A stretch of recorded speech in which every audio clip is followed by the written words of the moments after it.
નમસ્કાર મિત્રો, આપણે જોતજોતામાં ચેપ્ટર 2 એ લગભગ પૂર્ણતાના આરે આપણે પહોંચવા આવ્યા છીએ. મિત્રો, પહેલો જે પોર્શન હતો ચેપ્ટર જ્યારે સ્ટાર્ટ થયું ત્યારે તમને થોડુંક એવું લાગતું હશે કે આ શું કહેવા માંગે છે, પણ જેમ જેમ આપણે બીજા પોર્શન તરફ જઈ રહ્યા છીએ તો મેથેમેટિકલ સ્ટેપ વધુ છે અને કેપેસિટરને સમજવાની પણ અહીંયા બહુ મજા આવતી હશે એવું હું માનું છું. કોઈ પણ તકલીફ હોય કે સમજ ન પડતી હોય તો મેં તમને કોન્ટેક્ટ નંબર આપેલો છે, તમે મને કોલ કરી શકો છો અને પ્લીઝ આ ચેનલ તમે સબસ્ક્રાઇબ પણ કરતા રહેશો. તમારા જે મિત્રો હોય એમને પણ તમે આ જે વિડીયો છે એનો એ ઉપયોગ કરી શકે એના માટે તમે એમને પ્રિફર કરશો. આજે આપણે મિત્રો કેપેસિટરની જ વાતો કરવાના છીએ.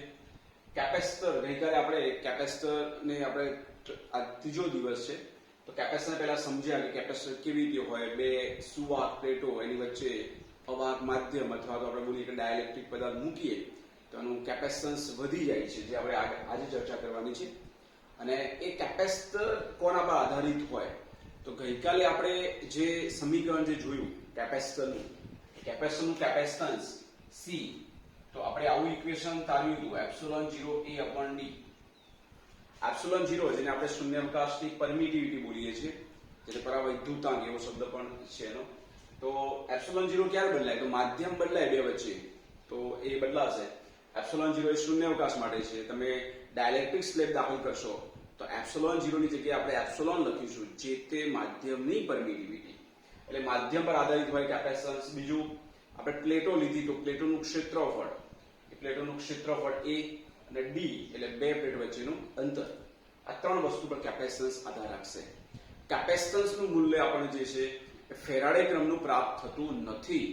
આપણને જે પણ પ્રાપ્ત થાય છે માઇક્રો, પીકા ફેરાડે એ ટાઈપમાં પ્રાપ્ત થાય છે. તો ફેરાડે ક્રમનું કેમ નથી મળતું? તો આપણે ગઈકાલે એક ઉદાહરણ જોયું કે ફેરાડે ક્રમનું કેપેસિટન્સ બનાવવું હોય તો કેપેસિટરની જે પ્લેટોનું પરિમાણ છે બહુ જ મોટું જોઈએ કિલોમીટરમાં, કે જે વ્યવહારિક શક્ય નથી. આપણે પૃથ્વી માટે પણ એ રીતે ગણતરી કરી હતી કે એનું કેપેસિટન્સ કેટલું થાય, એ પ્રશ્ન પણ IMP છે. મિત્રો, આજે આપણે વાત કરીએ કે કેપેસિટન્સની બે પ્લેટો વચ્ચે જ્યારે શૂન્યાવકાશની જગ્યાએ ડાયલેક્ટ્રિક સ્લેબ દાખલ કરશો તો એનું વીજ ક્ષેત્ર શું થાય, એનું વીજ સ્થિતિમાન શું થાય અને એની સાથે સંકળાયેલું કેપેસિટન્સ શું થશે, કેપેસિટન્સ વધશે, એ આપણે અહીંયા ચર્ચા કરીશું. ઓકે મિત્રો, તો આપણે સ્ટાર્ટ કરીએ. હું તમને પહેલા અહીંયા સમજાવી દઉં છું અને લાસ્ટમાં જે આપણે કામ કરીએ છીએ પ્રમાણે લાસ્ટમાં એની થિયરી હશે. મિત્રો, અહીંયા આપણે કેપેસિટર જ્યારે આપણે વચ્ચે શૂન્યાવકાશની આપણે વાતો કરતા હોઈએ કે આ કેપેસિટરની બે પ્લેટો છે, આ કેપેસિટરની પ્લેટ ધન, આ કેપેસિટરની પ્લેટ ઋણ. હવે વચ્ચે શૂન્યાવકાશ છે, આપણે કોઈ ક્ષેત્ર અંદર કોઈ વસ્તુ અંદર દાખલ કરી નથી. તો મિત્રો, આપણે જે જાણીએ છીએ પ્રમાણે વીજ ક્ષેત્ર આ રીતે છે. આ વીજ ક્ષેત્ર જે છે એ બાહ્ય ક્ષેત્ર છે, જેને આપણે આવું નામ આપીએ E0, બાહ્ય વીજ ક્ષેત્ર, બરાબર છે. જેના કારણે આપણને જે અંદર વીજ ક્ષેત્ર પ્રાપ્ત થતું હોય, આ જે ઘનતા છે પૃષ્ઠ ઘનતા એ પ્લસ સિગ્મા, તો આ પૃષ્ઠ ઘનતા આવશે માઇનસ સિગ્મા. તો આપણે E0 નું સમીકરણ લખી શકીએ, E0 બરાબર થશે σ/ε0. આ તો આપણે વસ્તુ જાણીએ છીએ. હવે આની અંદર જો આપણે ડાયલેક્ટ્રિક સ્લેબ મૂકીએ, આની અંદર શું મૂકીએ આપણે? ડાયલેક્ટ્રિક પદાર્થ આની અંદર આપણે મૂકી દઈએ. તો ડાયલેક્ટ્રિક પદાર્થ અંદર મૂકશો, આ ડાયલેક્ટ્રિક પદાર્થ અંદર દાખલ કર્યો કે જેનો ડાયલેક્ટ્રિક અચળાંક, એક શબ્દ છે અહીંયા, જેનો ડાયલેક્ટ્રિક અચળાંક K હશે. K એ ડાયલેક્ટ્રિક અચળાંક, જે આપણે આ જે મુદ્દો છે એની અંદર વસ્તુ આવશે. એ અહીં નહીં સમજો તો બી તમને લાસ્ટમાં સમજણ પડી જશે. સમજો અંદર ડાયલેક્ટ્રિક સ્લેબ દાખલ કર્યો તો શું થાય? તો જે પ્લસ જે પ્લેટ છે એ તરફ જે ડાયપોલની જે રચના થાય એ બાજુ માઇનસ આવશે અને આ બાજુ જે આવશે પ્લસ ક્ષેત્ર નિર્માણ પામશે. એ તો આપણે આગળ જાણીએ છીએ. તો મિત્રો, ડાયલેક્ટ્રિક સ્લેબ દાખલ કરવાથી અંદરનું ક્ષેત્ર જે નિર્માણ પામ્યું એ આ બાજુ પ્લસ અને આ બાજુ માઇનસ. એ જે ઘટના બની એ ધ્રુવીભવનની ઘટનાના કારણે શક્ય બન્યું. તો આની જે પૃષ્ઠ ઘનતા અંદર જે નિર્માણ પામશે એને આપણે શબ્દ વાપરીશું સિગ્મા ઓફ P, પોલરાઇઝેશનની પૃષ્ઠ ઘનતા. આ પ્લસ અને આ બાજુ આવશે માઇનસ સિગ્મા P. તો પોલરાઇઝેશન થવાના કારણે, ધ્રુવીભવન થવાના કારણે અંદરની જે ડાયપોલ રચાય એ ડાયપોલ આઉટ થાય છે, આ બાજુ માઈનસ ને આ બાજુ પ્લસ, તો ત્યાં ક્ષેત્ર કઈ બાજુ હશે? તો ત્યાં ક્ષેત્ર આ બાજુ છે. તો અંદરનું જે ક્ષેત્ર નિર્માણ પામ્યું ઈ ઇન્ટરનલ, આ બાહ્ય છે, બરાબર છે.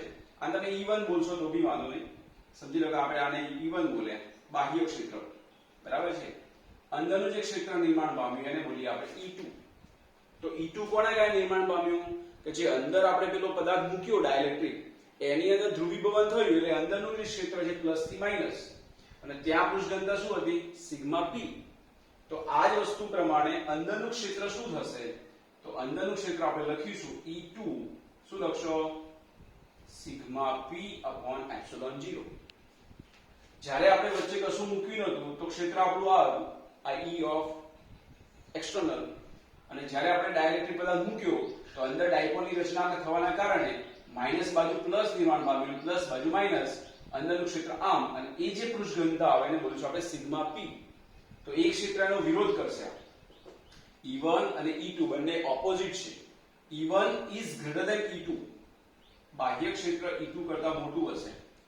તો પરિણામી વિક્ષેત્ર કેટલું મળશે આપણને? તો પરિણામી વિક્ષેત્ર થશે E1 દિશા વિરુદ્ધ હોવાથી E1 E2. તો E1 એટલે sigma upon epsilon 0, E2 sigma p upon epsilon 0. બોલો મિત્રો, સમજ પડી ગઈ? આ બાહ્ય ક્ષેત્ર હતું, આ અંદરનું ઓપોઝ કરે છે એટલા માટે અહીંયા માઈનસ છે. આમાં આપણે એપ્સિલોન 0 કોમન લઈ લઈએ તો આવું થશે sigma minus sigma p upon epsilon 0. તો મિત્રો આ વસ્તુ દાખલ કરવાથી વિક્ષેત્ર વધ્યું કે ઘટ્યું? તો તમે કહેશો સિગ્મા માઈનસ સિગ્મા p આવે છે, પેલામાં સિગ્મા એટલું જ હતું, તો આપણું પરિણામી વિક્ષેત્ર જે થશે એમાં ઘટાડો થશે. કેટલો ઘટાડો થાય એ પણ નોટ કરવો હોય તો કરી લો. અહીંયા એ જે ડાઇલેક્ટ્રિક સ્લેબ દાખલ કરો છો એનો ડાઇલેક્ટ્રિક અચળાંક આવશે. ડાઇલેક્ટ્રિક અચળાંકને આપણે સાપેક્ષ પરમિટિવિટી પણ બોલી શકીએ. સાપેક્ષ પરમિટિવિટી. સાપેક્ષ પરમિટિવિટી કોને કહેવાય? તો એને બોલીશું આપણે એપ્સિલોન r. સાપેક્ષ પરમિટિવિટી, બરાબર છે. સાપેક્ષ પરમિટિવિટી નો મતલબ આવું કહેવાય. કોની સાપેક્ષે? તો શૂન્યાવકાશની સાપેક્ષે જે તે માધ્યમની પરમિટિવિટી, પરાવૈદ્યુતાંક, બરાબર છે.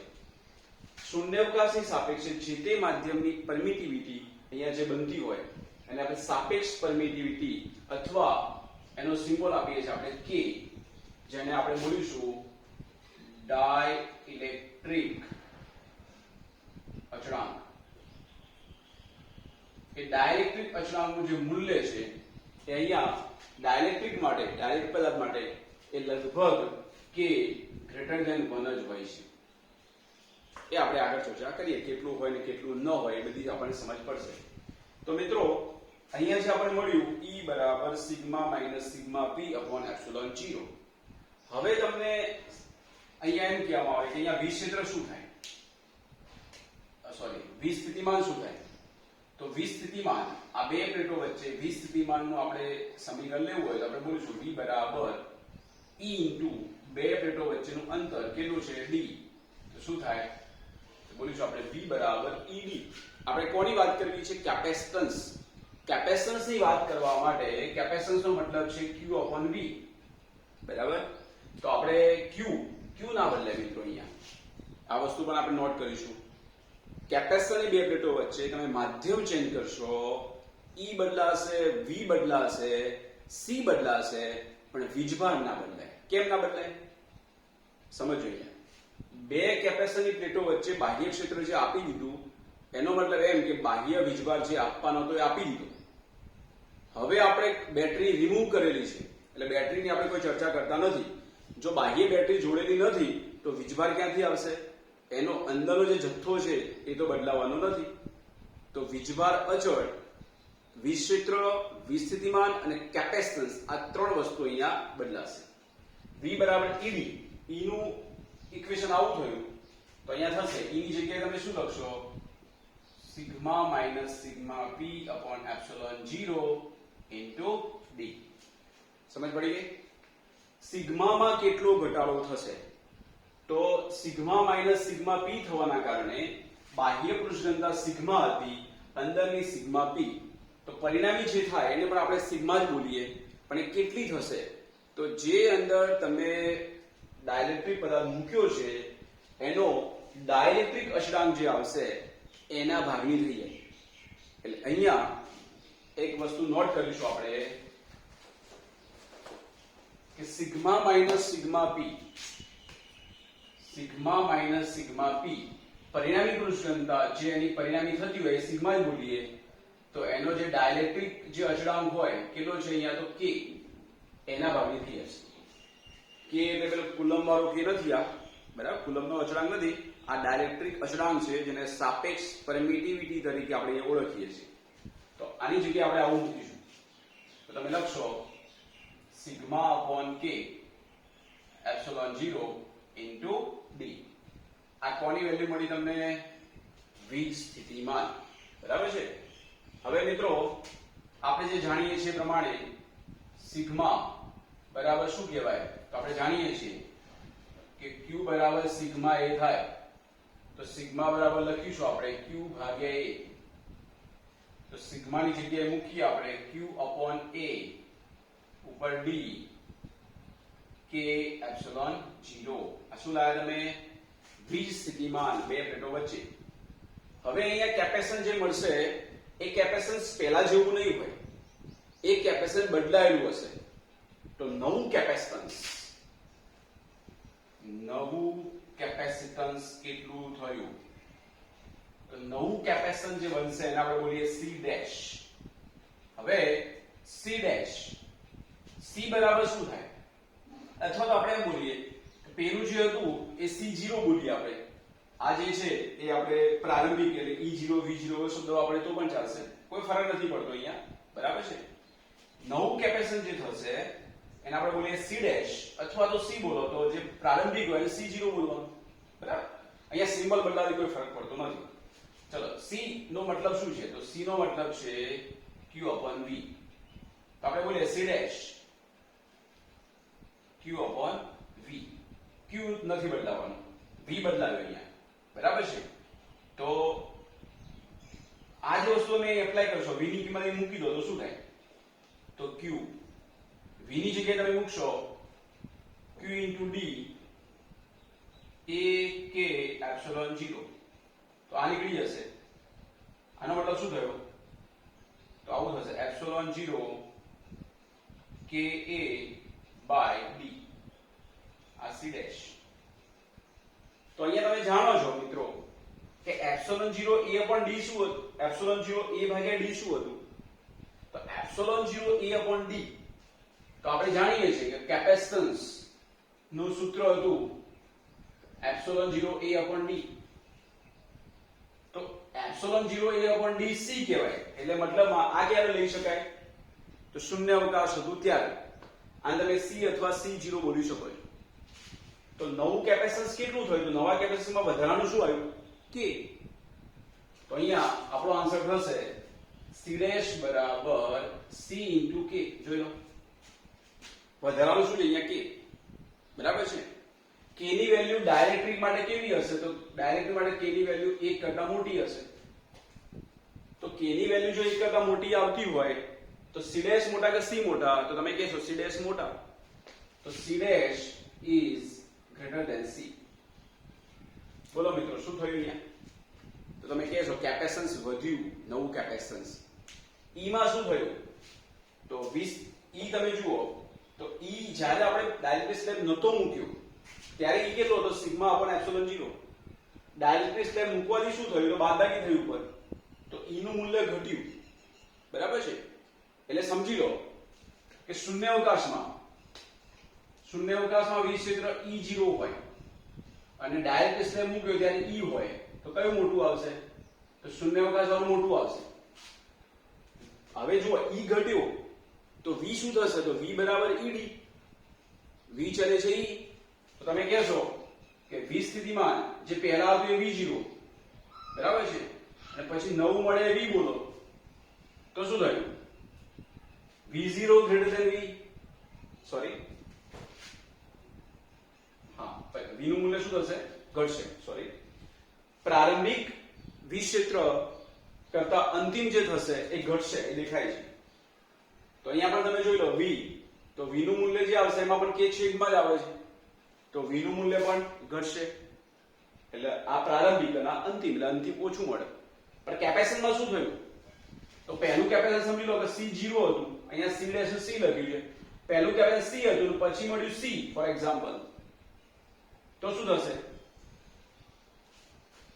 અંતિમ વધારે હશે. મેં અહીંયા સિમ્બોલ થોડો જુદો આપ્યો છે, C અને C લખ્યું છે, બરાબર છે. પહેલા C0 હતું, આ C0 લઈ લો, બરાબર. તો પછીનું કેપેસિટન્સ વધશે.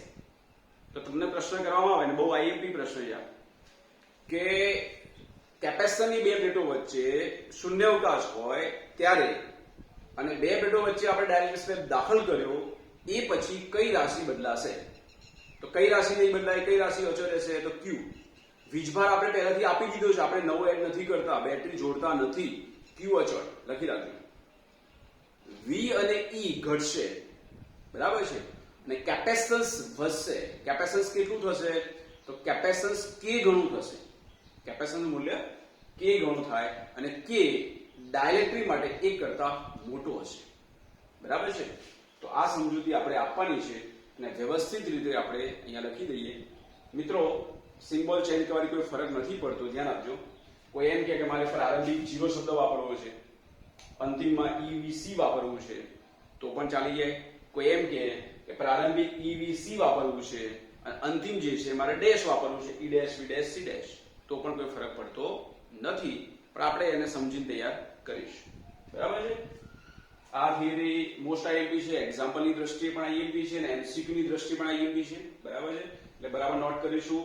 હું અહીંયા સિમ્બોલ જે લઉં છું એ સિમ્બોલ આ રીતે લઉં છું, બરાબર છે. મેં અહીંયા ડેશ લખી દીધું, ડેશની જગ્યાએ તમે C0C લખશો તો પણ ચાલશે.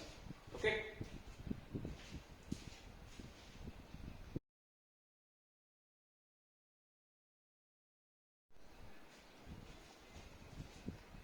કેપેસિટરની બે પ્લેટો વચ્ચે ડાયલેક્ટ્રિક પદાર્થ મૂકવાથી શું થાય એની આપણે વાતો કરી. કેટલાક મુદ્દા મેં તમને અહીંયા નોટ કરી અને એનો ફોટો મૂકેલો છે, એ બરાબર અહીંયા સમજો. કેપેસિટરની બે પ્લેટો વચ્ચે જ્યારે તમે કોઈ ડાયલેક્ટ્રિક અચળાંક મૂકો છો, ડાયલેક્ટ્રિક પદાર્થ મૂક્યો એટલે એનો ડાયરેક્ટ અચળાંક કે જે આપણે બોલીએ છીએ K, બરાબર છે. K ના આપણે બીજું નામ શું આપ્યું? તો આવું લખ્યું છે એપ્સિલોન R, સાપેક્ષ પરાવૈદ્યુતાંક અથવા સાપેક્ષ પરમિટિવિટી. કોની સાપેક્ષે? તો આપણે લખ્યું ત્યાં કે શૂન્યાવકાશની સાપેક્ષે.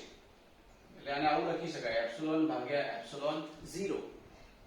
તો આના પરથી આપણે આવું લખી શકીએ, એપ્સિલોન બરાબર એપ્સિલોન 0 એપ્સિલોન R અથવા એપ્સિલોન 0 K. ઓકે, આ તો તમને સમજ પડી ગઈ છે. બીજી વાત કે કેપેસિટરની બે પ્લેટો વચ્ચે જ્યારે તમે ડાઇલેક્ટ્રિક પદાર્થ મૂકશો તો જેના કારણે વીજ ક્ષેત્ર કેટલું થશે? તો પ્રારંભમાં જે હોય એના k માં ભાગનું થાય. સેમ વીજ સ્થિતિમાનનું પણ એ જ હાલત થવાની, કારણ કે V બરાબર ED. હવે મિત્રો k ની વેલ્યુ કેટલી હોય? તો આપણે જાણીએ છીએ કે સુવાહકની જ્યારે આપણે વાતો કરતા હોઈએ, કેપેસિટરની બે પ્લેટો, એમાં તમે વચ્ચે સુવાહક ભરી દો એટલે વચ્ચે કોઈ પોલાણ છે જ નહીં, બધું કંડક્ટર એટલે મુક્ત ઇલેક્ટ્રોન. તો જેટલું બાહ્ય ક્ષેત્ર આવે એટલું જ અંદર નિર્માણ પામે, એટલે પરિણામી વિજ ક્ષેત્ર કેટલું થાય? અંદર 0. સુવાહકની વાત કરીએ તો અહીંયા E0 ક્યારે થશે? k ની વેલ્યુ કેટલી લેશો તો E બરાબર 0 થશે. તો તમે કહેશો k નું મૂલ્ય આપણે અનંત લઈએ તો E બરાબર 0 થઈ જાય. તો મેં તમને ત્યાં લખ્યું છે કે સુવાહક કંડક્ટરની જ્યારે વાતો કરતા હોઈએ તો એના માટે ડાઇલેક્ટ્રિક અચળાંક k નું મૂલ્ય અનંત આવશે. સમજ પડી ગઈ મિત્રો?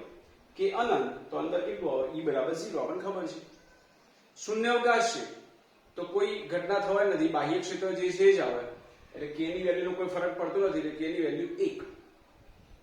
અને બીજા માટે વાત કરીએ આપણે તો E નું મૂલ્ય જે થાય છે ડાઇલેક્ટ્રિક માટે, તો બાહ્ય જે ક્ષેત્ર છે અંદર જે નિર્માણ પામ્યું એ આ ઓછું હોય છે, તો પરિણામી વિજ ક્ષેત્ર ઘટ્યું તો ક્યારે ઘટશે? તો k ની વેલ્યુ કેવી હોય? 1 કરતા મોટી, પણ અનંત નહીં. તો ડાઇલેક્ટ્રિક માટે k ની વેલ્યુ 1 કરતા મોટી, શૂન્યાવકાશ માટે 1 અને સુવાહક માટે k = ઇન્ફાઇનાઇટ. સમજ પડી ગઈ? ડાઇલેક્ટ્રિક સ્ટેપ દાખલ કરશો તો વીજભાર કોઈ ઉમેરાતો નથી, વીજભાર તો જે છે એ છે પહેલેથી છે, એટલે વીજભારનું મૂલ્ય કેવું રહેશે? અચળ. અને કેપેસિટન્સ કેટલું થશે? તો કેપેસિટન્સ જે છે 9 એ પહેલા જે હોય એના કરતા k ગણું વધી જશે.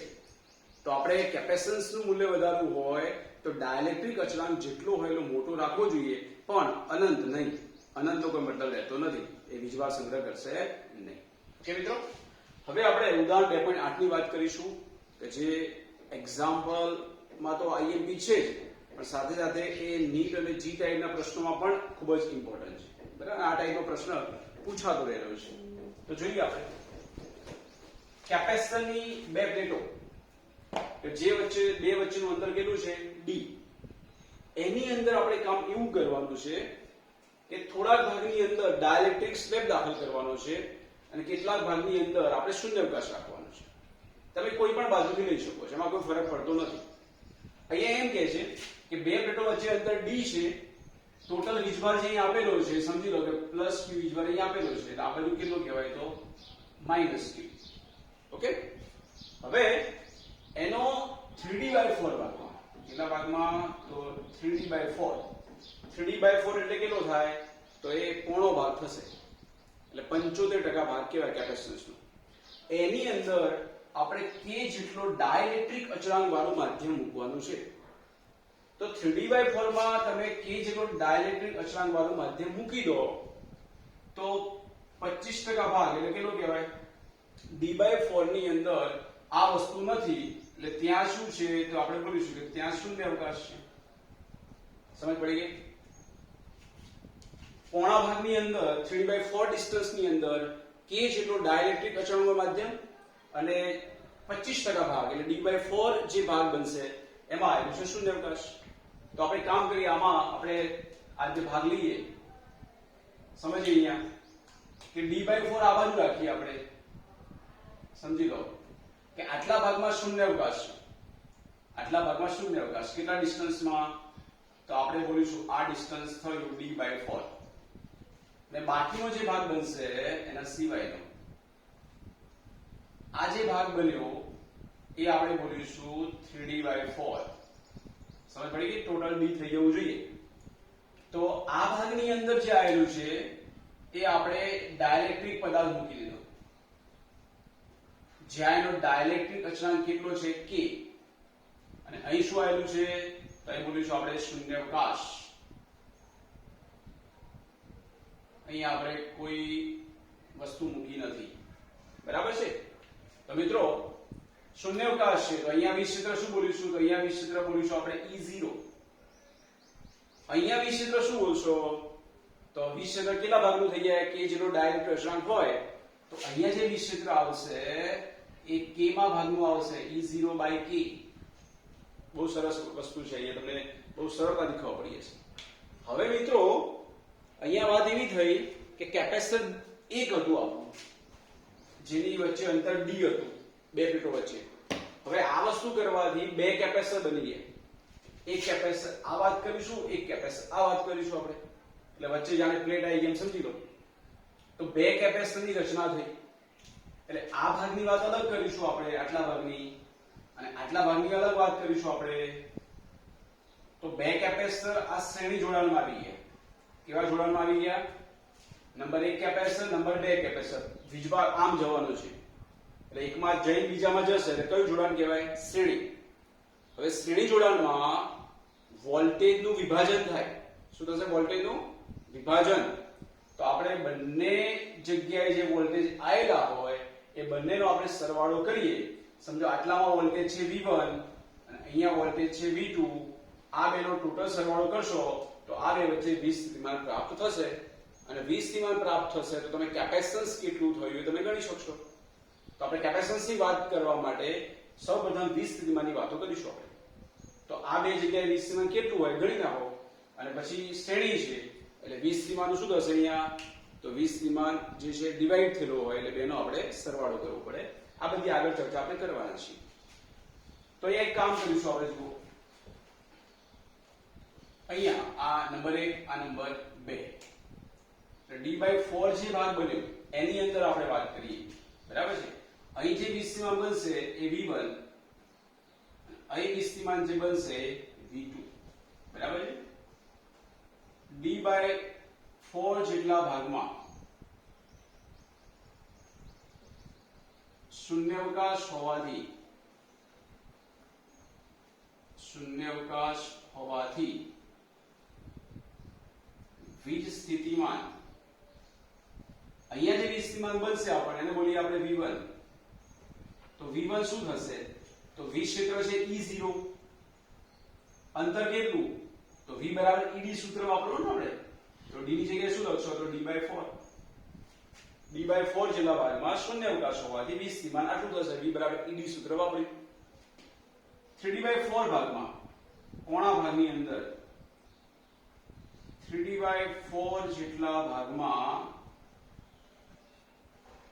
k જેટલો ડાઇલેક્ટ્રિક પદાર્થ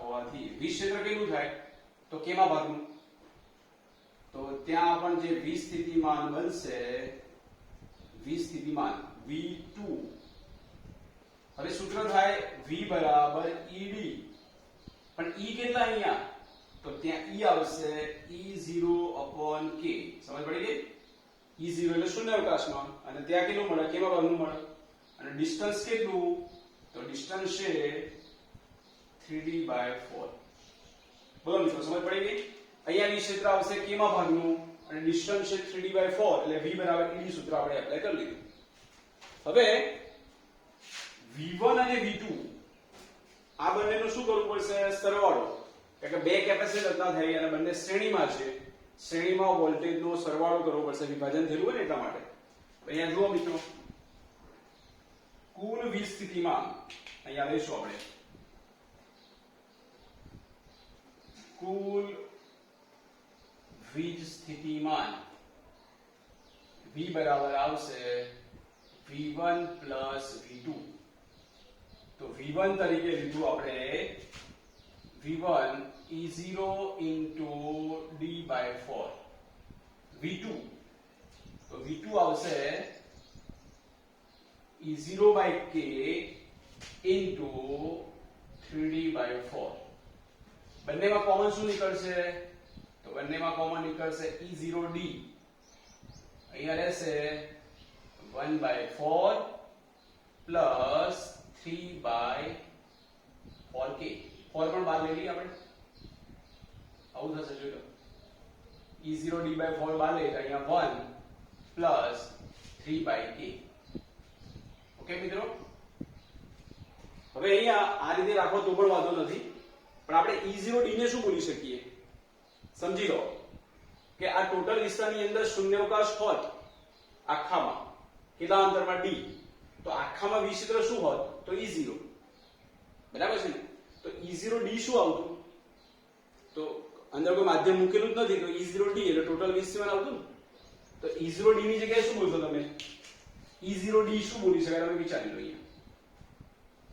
E0d E0 એટલે શૂન્યાવકાશમાં વીજ ક્ષેત્ર d એટલે બે પ્લેટો વચ્ચેનું ટોટલ અંતર તો E0d આવશે શૂન્યાવકાશમાં વીજ સ્થિતિમાન તો શૂન્યાવકાશમાં વીજ સ્થિતિમાન શું બોલાય તો પ્રારંભમાં વીજ સ્થિતિમાન કેટલું બોલાય આખામાં શૂન્યાવકાશ હોય તો આવું બોલી શકાય સમજ પડી આપણે બે ભાગ પાડ્યા પણ સમજી લો આ ન મૂકેલું હોય તો આખામાં શૂન્યાવકાશ હોત ને તો કેટલા અંતરમાં તો d અંતરમાં શૂન્યાવકાશ હોય તો ત્યાં વીજ સ્થિતિમાન આખું કેટલું આવતું તો v બરાબર ed તો e ની જગ્યાએ E0 અને d એટલે d તો ટોટલ વીજ સ્થિતિમાન પ્રારંભિક જો શૂન્યાવકાશ હોય તો એટલે પ્લેટ નહોતી મૂકી ત્યારે હોય છે બરાબર છે તો આપણે E0d જેને કે શું મૂકીશું તો આવું થશે જુઓ v બરાબર આ થશે v0 એટલે પ્લેટ નથી મૂકેલી ત્યારે વીજ સ્થિતિમાન by 4 અહીંયા આવું લખી શકાય k + 3/k આ શું લાવે આપણે તો આ લાવે આપણે વીજ સ્થિતિમાન હવે કેપેસિટન્સ ની વાત કરવી છે આપણે કેપેસિટન્સ C બરાબર થાય q/v q તરીકે q રાખશો તો એ વાંધો નહીં બુકમાં તમારે q0 લીધો q0 રાખશો તો બી વાંધો નહીં કારણ q બદલાતો નથી એટલે q0 શબ્દ વાપરશો તો પણ કોઈ ફરક પડતો નથી અને q રાખશો તો પણ કોઈ ફરક નહીં પડે તો C બરાબર Q upon V, Q ની જગ્યાએ શું લીધું આપણે Q0, કારણ Q અચળ લેવાનો છે. તો Q0 upon V, V તરીકે શું લાયા તમે? તો V0 by 4 K plus 3 upon K. તો આપણો આન્સર થશે ઉપર જશે એટલે 4K Q0 upon V0 into K plus 3. આ આવશે આપણું કેપેસિટન્સ. બુકમાં તમે જોશો આન્સરની અંદર જુઓ તો આવું લખેલું છે, જુઓ 4K અને Q0 upon V0 જે છે એની જગ્યાએ C0 શબ્દ વાપર્યો છે. લખી શકાય મિત્રો C0 એટલે જ્યારે આપણે પ્રારંભિક વાત કરતા હોઈએ તો C બરાબર શું થાય? તો Q by V. તો પ્રારંભિક વીજભાર Q0 તો બદલાવાનો નથી અને પ્રારંભિક વીજસ્થિતિમાન કીધું તો V0. તો તમે C0 બરાબર આવું લખી શકો ને? તો આપણો આન્સર આવો પણ લખી શકાય જે બુકમાં આપેલો છે. C બરાબર Q0 ભાગ્યા V0 એટલે C0. તો 4K C0 upon K plus 3. જો ને મિત્રો આપણો આન્સર આવી જાય છે 4K K plus 3 અને બહાર લખેલું છે C0. કઈ છે ની ખાસ આમાં, બરાબર ને? અને બહુ જ ઇમ્પોર્ટન્ટ મુદ્દો છે આ MCQ તરીકે નીટ જી માટે. બે પ્લેટો વચ્ચે D અંતર હતું, ત્યાં પહેલા શૂન્યાવકાશ હતું, પછી આપણે 3D/4 ભાગની અંદર K જેટલો ડાયરેક્ટિક અચળાંક વાળું માધ્યમ મૂક્યું તો ત્યાં વિસ ક્ષેત્ર K માં ભાગનું થયું. બે પાર્ટ લઈશું આપણે, એક આ અને એક આ, D/4 વાળો 3D/4. બંનેમાં તમે 20 સ્થિતિમાન ગણી નાખો, V બરાબર ED સૂત્ર પરથી. એ બેનો તમે સરવાળો કરો. સરવાળો કેમ કર્યો? કારણ કે બંનેનું કયું જોડાણ કહેવાય? શ્રેણીમાં વોલ્ટેજ વિભાજન થાય એ પ્રમાણે આપણે સાદું પાપા પ્રયત્ન કર્યો. એમાં કેટલીક વાતો ધ્યાન આપીશું આપણે કે E0D એટલે પ્રારંભિક આપણે 20 સ્થિતિમાન થશે અને એક બીજો મુદ્દો અહીંયા આવ્યો Q0 ભાગ્યા V0 એટલે પ્રારંભિક કેપેસિટન્સ Q નહીં બદલાય, બરાબર છે? આ નોટ કરી લઈશું આપણે.